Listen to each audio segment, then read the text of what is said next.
தாக்கல். புதுச்சேரி முதலமைச்சர் ரங்கசாமி தட்டாஞ்சாவடி, மங்கலம் ஆகிய 2 தொகுதிகளில் போட்டியிட தனது வேட்பு மனுவை தாக்கல் செய்தார். புதுச்சேரி தேசிய ஜனநாயக கூட்டணியின் தலைவரும் முதலமைச்சருமான ரங்கசாமி வேட்பு மனு தாக்கல் செய்ய தனது இல்லத்தில் இருந்து புறப்பட்டு கதிர்காமம் பகுதியில் உள்ள முருகன் கோவிலில் சுவாமி தரிசனம் செய்தார். பிறகு அங்கிருந்து புறப்பட்ட முதலமைச்சர் ரங்கசாமி தட்டாஞ்சாவடி ஆதிதிராவிடர் நலத்துறையில் உள்ள தேர்தல் நடத்தும் அதிகாரிகளிடம் தட்டாஞ்சாவடி தொகுதியில் போட்டியிட தனது வேட்பு மனுவை தாக்கல் செய்தார். அதனைத் தொடர்ந்து சாரம் பழைய கலெக்டர் அலுவலகத்தில் மங்கலம் தொகுதியில் போட்டியிட தேர்தல் நடத்தும் அதிகாரிகளிடம் முதலமைச்சர் ரங்கசாமி தனது 2வது வேட்பு மனுவை தாக்கல் செய்தார். முதலமைச்சர் ரங்கசாமி கடந்த முறை போன்றே இந்த முறையும் 2 தொகுதிகளில் போட்டியிட முதலமைச்சர் ரங்கசாமி முடிவு செய்துள்ளார். அதில் தற்பொழுது சட்டமன்ற உறுப்பினராக இருக்கக்கூடிய தட்டாஞ்சாவடி தொகுதியிலும் மற்றொரு தொகுதியாக மங்கலம் தொகுதியிலும் போட்டியிட வேட்பு மனுவை தாக்கல் செய்துள்ளார்.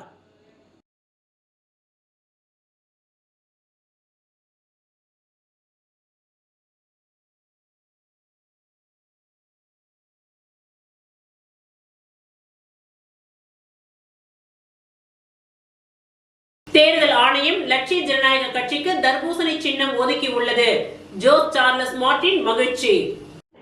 ஜோஸ் சார்லஸ் மார்டின் தலைமையிலான லட்சிய ஜனநாயக கட்சிக்கு தேர்தல் ஆணையம் தர்பூசணி சின்னத்தை ஒதுக்கியுள்ளது. இதற்கு அவர் மகிழ்ச்சி தெரிவித்துள்ளார். இதனைத் தொடர்ந்து காமராஜர் நகர் தொகுதிக்கு உட்பட்ட சுந்தரமூர்த்தி நகர், கவிக்குயில் நகர், முத்துரங்க செட்டியார் நகர் உள்ளிட்ட பகுதிகளில் ஜோஸ் சார்லஸ் மார்டின் தீவிர பிரச்சாரம் மேற்கொண்டார். முன்னதாக அருள்மிகு ஸ்ரீ புற்று கருமாரியம்மன் ஆலயத்தில் நடைபெற்ற சிறப்பு பூஜையில் கலந்து கொண்டு சுவாமி தரிசனம் செய்தார். பின்னர் அப்பகுதி மக்கள் அவருக்கு உற்சாக வரவேற்பளித்தனர். தொடர்ந்து வீடு வீடாக சென்று வாக்கு சேகரித்த அவருக்கு மகளிர் மற்றும் இளைஞர்கள் உள்ளிட்ட பொதுமக்கள் ஆதரவு தெரிவித்து உங்களை வெற்றி பெற செய்வோம் என்று உறுதி தெரிவித்துள்ளனர்.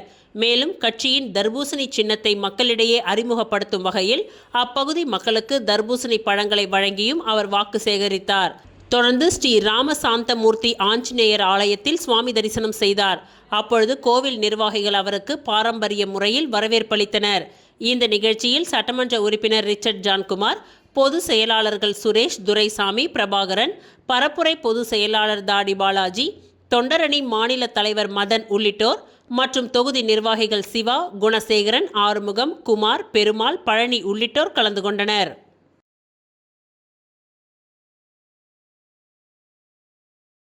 புதுச்சேரி மாநிலம் உப்பளம் தொகுதியில் அந்தோணியர் கோவில் தெரு, திப்ராயப்பேட்டையை சேர்ந்த கராத்தே கே அருள்ராஜ் தலைமையில் 20க்கும் மேற்பட்டோர் இளைஞர்களுடன் தாவேகா கட்சியில் இருந்து வெளியேறி அஇஅதிமுக கட்சியில் இணைந்துள்ளனர். புதுச்சேரி மாநிலம் உப்பளம் தொகுதியில் அந்தோணியர் கோயில் தெரு, திப்ராயப்பேட்டையை சேர்ந்த கராத்தே கே அருள்ராஜ் தலைமையில் 20க்கும் மேற்பட்டோர் இளைஞர்களுடன் தாவேகாவில் இருந்து வெளியேறி அஇஅதிமுக கட்சியில் இணைந்துள்ளனர்.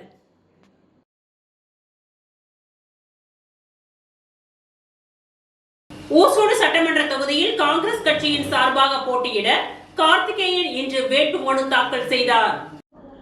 நடைபெறவிருக்கும் சட்டமன்ற தேர்தலில் இந்தியா கூட்டணி கட்சி சார்பில் ஓசூடு சட்டமன்ற தொகுதியில் காங்கிரஸ் கட்சியின் வேட்பாளராக முன்னாள் சட்டமன்ற உறுப்பினர் கார்த்திகேயன் போட்டியிடுகின்ற நிலையில் கோபாலன் கடை மாரியம்மன் கோவிலில் சுவாமி தரிசனம் செய்தார். இதனைத் தொடர்ந்து காங்கிரஸ் கட்சி நிர்வாகிகளுடன் பேரணியாக சென்று சாரம் பழைய கலெக்டர் ஆபீஸில் மனு தாக்கல் செய்தார். இந்நிகழ்ச்சியில் காங்கிரஸ் பேர் இயக்கத்தின் தலைவர்கள், செயலாளர்கள், அனைத்து நிர்வாகிகள், உறுப்பினர்கள் மற்றும் கூட்டணி கட்சி தலைவர்கள், செயலாளர்கள் பலர் கலந்து கொண்டனர்.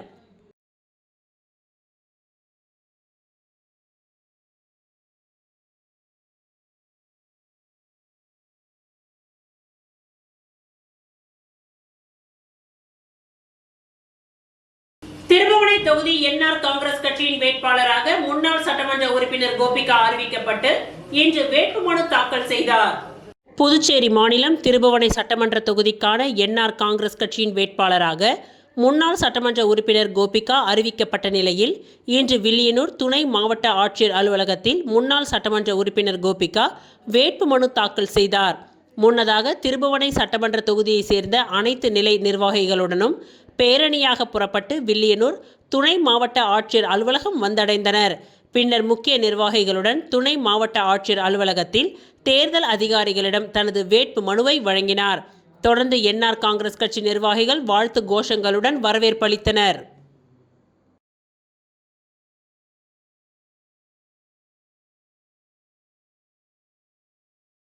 மண்ணாடிப்பட்டு சட்டமன்ற தொகுதி பாரதிய ஜனதா கட்சியின் வேட்பாளராக அமைச்சர் நமச்சிவாயம் வேட்புமனு தாக்கல் செய்தார். புதுச்சேரி மாநிலம் மண்ணாடிப்பட்டு சட்டமன்ற தொகுதிக்கான பாரதிய ஜனதா கட்சியின் வேட்பாளராக புதுச்சேரி மாநில உள்துறை அமைச்சர் நமச்சிவாயம் அறிவிக்கப்பட்டுள்ளார். அதனைத் தொடர்ந்து ஏராளமான கட்சி நிர்வாகிகளுடன் பேரணியாக வந்து வில்லியனூர் துணை மாவட்ட ஆட்சியர் அலுவலகத்தில் இன்று காலை தனது வேட்பு மனுவை தேர்தல் அதிகாரிகளிடம் வழங்கினார். தொடர்ந்து அவருக்கு மண்ணாடிப்பட்டு பாஜக நிர்வாகிகள் திரளாக வந்து வாழ்த்து கோஷங்களை எழுப்பி சிறப்பான வரவேற்பளித்தனர். தொடர்ந்து அவர் செய்தியாளர்களிடம் பேசுகையில், நடைபெற உள்ள சட்டமன்ற தேர்தலில் என்ஆர் காங்கிரஸ் கட்சி தலைமையிலான தேசிய ஜனநாயக கூட்டணி சார்பாக மண்ணாடிப்பட்டு சட்டமன்ற தொகுதியில் பாரதிய ஜனதா கட்சியின் வேட்பாளராக தான் போட்டியிடுவதாகவும், எதிர்வரும் சட்டமன்ற தேர்தலில் தேசிய ஜனநாயக கூட்டணி மீண்டும் வெற்றி பெற்று ஆட்சி அமைத்தால் புதுச்சேரி மாநிலத்திற்கு மத்திய அரசாங்கத்தின் உதவியோடு புதிய வளர்ச்சி திட்ட பணிகள் கொண்டு வரப்படும் எனவும், புதுச்சேரி மாநிலத்தில் அமல்படுத்தப்பட்ட திட்டங்கள் தடையின்றி மக்களுக்கு சென்றடையவும் புதுச்சேரி மக்கள் தேசிய ஜனநாயக கூட்டணிக்கு வாக்களிக்க வேண்டும் என்று கேட்டுக்கொண்டார்.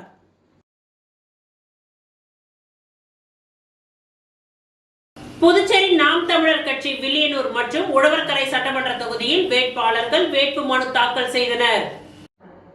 புதுச்சேரி நாம் தமிழர் கட்சியின் வேட்பாளர்களை தலைமை ஒருங்கிணைப்பாளர் செந்தமிழன் சீமான் அவர்கள் கடந்த 7/3/2026 அன்று 28 தொகுதி வேட்பாளர்களை அறிமுகப்படுத்தினார்.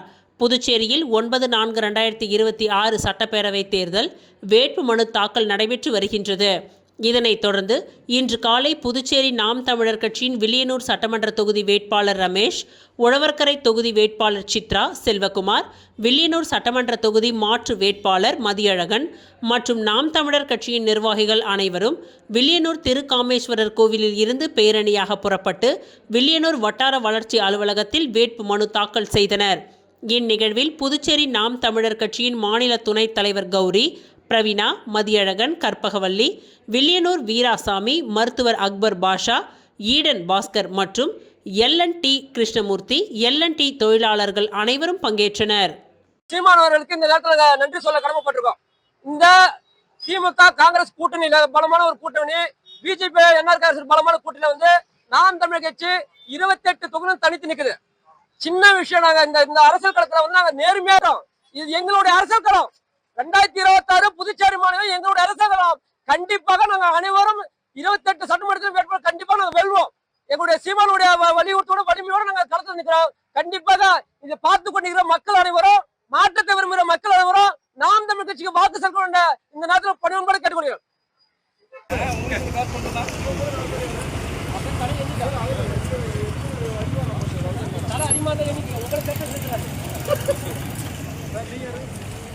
காமராஜர் நகர் தொகுதியில் போட்டியிட விருப்பம் தெரிவித்து காமராஜர் நகர் மக்கள் சேவை இயக்கத்தின் செயலாளர் கோபி இன்று வேட்புமனு தாக்கல் செய்தார்.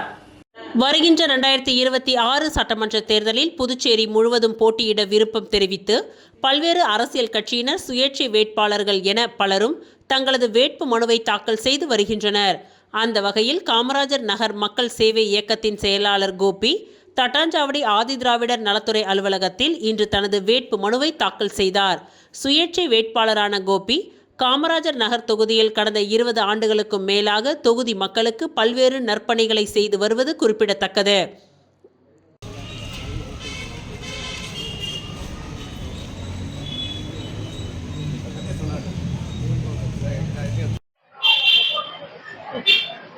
வணக்கம்.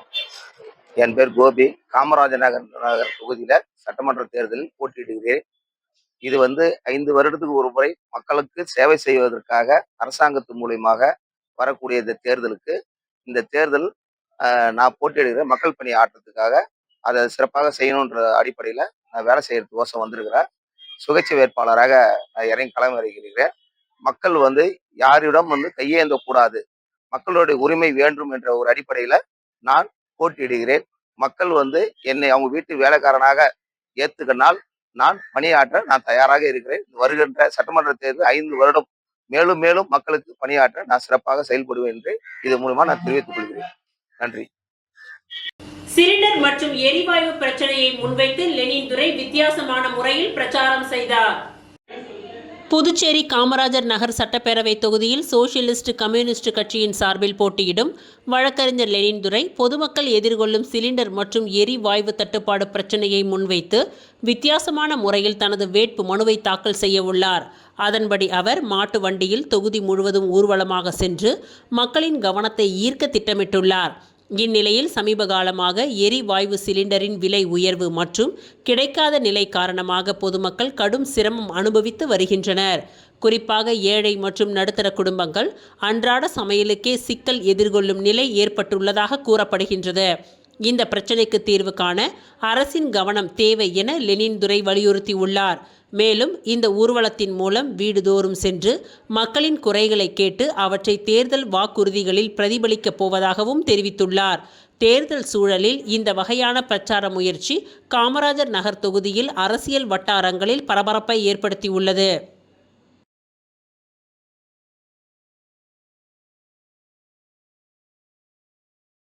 லாஸ்பேட்டை தொகுதியில் காங்கிரஸ் வேட்பாளர் வைத்தியநாதன் மனு தாக்கல் செய்தார். புதுச்சேரி லாஸ்பேட்டை தொகுதியில் காங்கிரஸ் கட்சியின் சார்பில் சட்டமன்ற தேர்தலில் போட்டியிடும் வேட்பாளராக வைத்தியநாதன் தனது ஆதரவாளர்களுடன் இன்று வேட்புமனு தாக்கல் செய்தார். காலை தனது இல்லத்தில் இருந்து புறப்பட்ட அவர் முதலில் லாஸ்பேட்டை சுப்பிரமணிய சுவாமி ஆலயத்திற்கு சென்று சுவாமி தரிசனம் செய்தார். அதனைத் தொடர்ந்து 100க்கும் மேற்பட்ட 2 சக்கர வாகனங்களில் ஆதரவாளர்களுடன் உற்சாக ஊர்வலமாக புறப்பட்டு உழவர்கரை நகராட்சி அலுவலகம் சென்றடைந்தார். அங்கு தேர்தல் அதிகாரிகளிடம் தனது வேட்பு மனுவை அதிகாரப்பூர்வமாக தாக்கல் செய்தார். ஊர்வலத்தின் பொழுது காங்கிரஸ் கட்சியின் கொடிகள், முழக்கங்கள் என அப்பகுதி முழுவதும் பரபரப்பாக காணப்பட்டது. மனு தாக்கலுக்கு பிறகு செய்தியாளர்களை சந்தித்த வைத்தியநாதன், மக்கள் ஆதரவுடன் பெருவாரியான வாக்கு பெற்று இந்த தேர்தலில் வெற்றி பெறுவேன். கடந்த 16 ஆண்டுகளாக மக்களுடன் இணைந்து தொடர்ந்து பணியாற்றி வருகின்றேன். தேர்தல் நேரத்தில் மட்டும் மக்களை சந்திப்பவன் நான் அல்ல, எப்பொழுதும் மக்களுடன் இருந்து அவர்களின் பிரச்சனைகளை தீர்க்க முயன்று வருகின்றேன் என்று தெரிவித்தார்.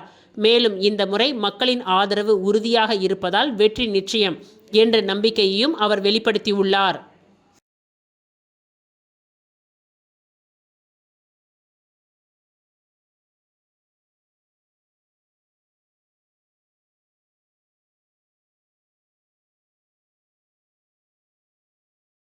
இத்துடன் இன்றைய நிகழ்வுகள் நிறைவடைந்தன. நன்றி, வணக்கம்.